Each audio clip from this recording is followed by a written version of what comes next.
Ukrainian forces are holding open an escape corridor north of Pokrovsk.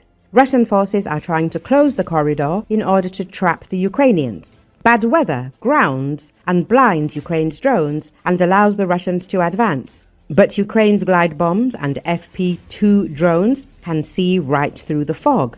Euromaidan Press media outlet says Ukrainian commandos clinging to positions on the northeastern edge of Pokrovsk are getting some powerful support from the air. It is noted that Ukrainian Air Force Sukhoi Su-27s have dropped precision glide bombs. Firepoint FP2 drones flown by Ukraine's Special Operations Command have added to the aerial onslaught. The air-delivered firepower may have blunted Russian advances in and around Pokrovsk in recent weeks, but the effect is likely to be temporary. Russian troops outnumber Ukrainian troops 5-1 in Pokrovsk and neighboring Myrnohrad. Even with help from the air, the Ukrainians are losing the long battle for the two settlements in eastern Ukraine's Donetsk Oblast. Russian troops from the center group of forces first infiltrated Pokrovsk, a mining town with a pre-war population of 60,000, from the south in August, following a year-long siege. Euromaidan Press recalls that same month, a Russian incursion north of Pokrovsk drew away the bulk of Ukraine's reserves. Meanwhile, the Russian 51st Combined Arms Army pushed around Pokrovsk and Myrnohrad from the northeast. The onset of winter brought bad weather, which grounded and blinded many of Ukraine's drones. The Russians accelerated their bloody march through September, October and November, creeping into Pokrovsk and Myrnohrad even as the Ukrainian 1st Azov Corps steadily rolled back the Russian incursion north of Pokrovsk. By mid-November, the Ukrainian 7th Rapid Reaction Corps was retreating in Pokrovsk.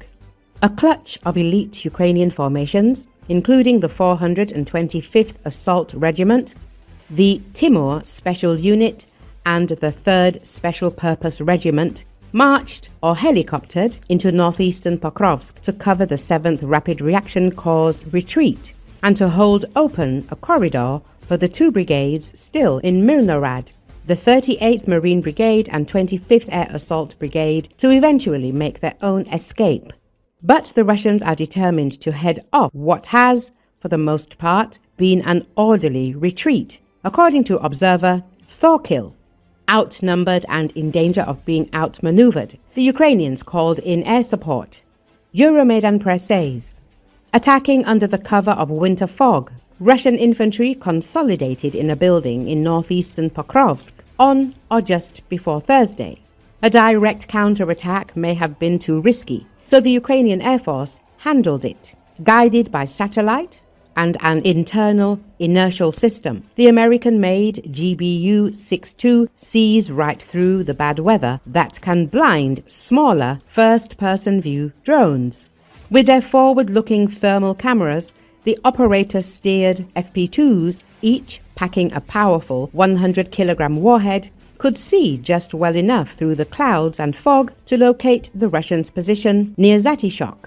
Despite adverse weather, SOF drones successfully reached the target. The Special Operations Command stated the bad weather strikes were impressive on a technological level, but can't erase the Russians' overwhelming advantage in troops and equipment on the ground. After a year of fighting, the outnumbered Ukrainian force in and around the twin settlements is exhausted, Euromaidan Press claims.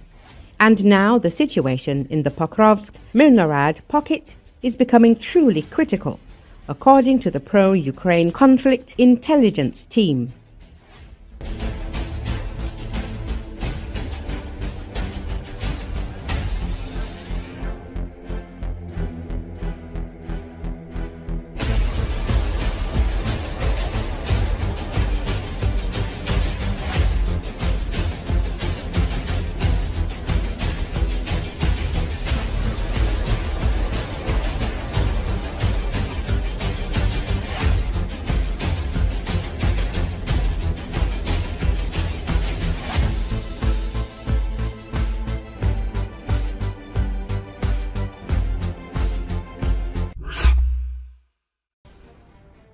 Russia is seeing a growing market in fraudulent marriages as women seek multi-million ruble compensation paid to families of soldiers killed in Ukraine, creating an expanding cohort of so-called black widows.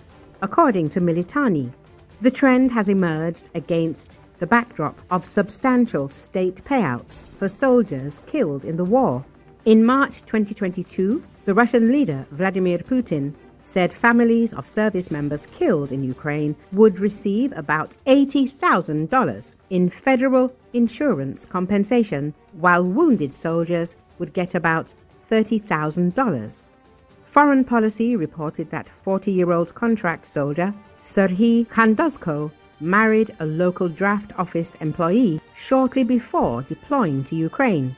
After his death, she demanded state payments, but a court later annulled the marriage as fictitious and concluded it had been entered into to obtain compensation. In another case described by Ukrainian outlet Obozrevatel, investigators in the Khanty-Mansi region saw a woman dubbed a Black Widow, and her accomplices used police databases to target single men with criminal records or addictions, persuaded them to enter into sham marriages and sign contracts that allegedly collected at least about $160,000 in death benefits.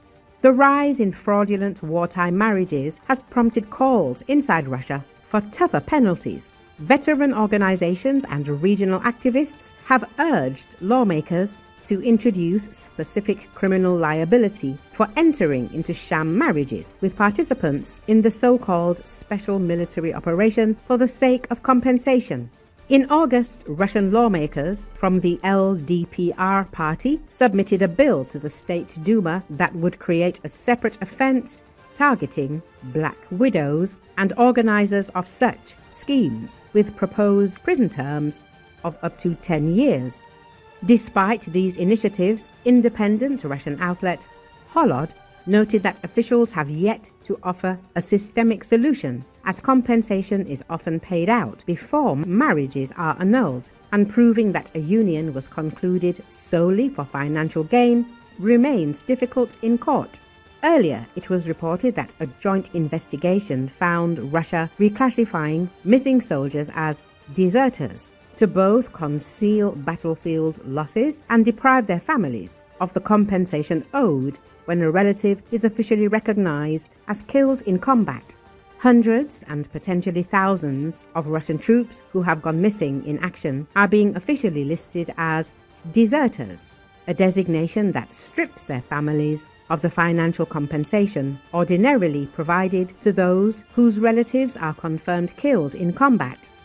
One example cited is that of Dmitry Sarev, a Russian conscript deployed to Ukraine in 2022, whose body was never recovered after his unit suffered heavy losses. His family was later informed he had voluntarily left his unit, with military authorities assigning him the status of deserter. They told us Dmitry ran away, but that's impossible. He was proud to serve. Sarev's mother told iStories. Officially, Russian law stipulates that if a soldier is listed as missing, families are entitled to compensation comparable to those killed in combat.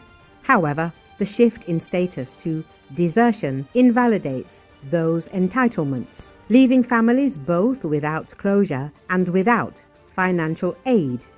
Human rights lawyer Pavel Chikov from Agora noted, by classifying missing servicemen as deserters, the Ministry of Defense not only relieves itself of financial obligations, but also erases these deaths from the statistics.